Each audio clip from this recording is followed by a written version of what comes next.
To a remarkable degree, Middle Eastern politics, and especially Israeli, Arab, Palestinian, those kinds of issues, show up as significant in American presidential elections.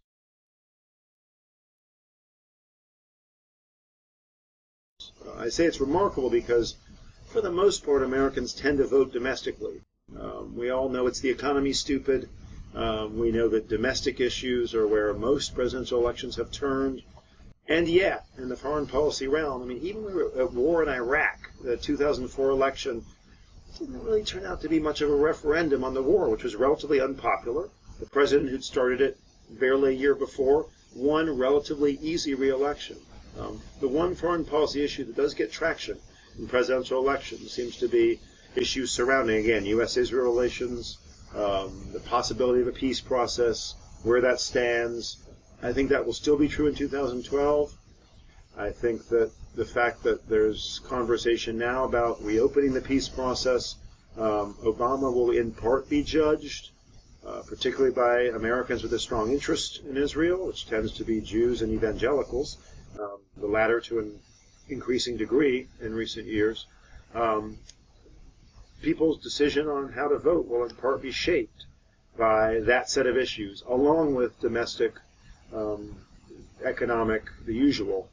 It's difficult to say now what the specific politics will be. I don't see a Republican candidate who's emerged as a sort of anti-Obama on Israeli politics and policies. This is an area where candidates pick their positions with extreme care. It's no longer true that, as the old saying went, that politics stops at the water's edge. In other words, that Americans all pull together for foreign policy issues. Foreign policy issues are heatedly contested. You see, as with domestic issues, lobbyists at work on all sides of an issue. But it's still the case that foreign policy tends to attract a more focused, more specific group of interested parties than does a domestic issue. You take a healthcare issue and it sprawls across the landscape. Business groups care about healthcare. Consumer groups care. Obviously, health groups care. Everything, insurance group, lawyers care, physicians and so on. Every group has their hands in this.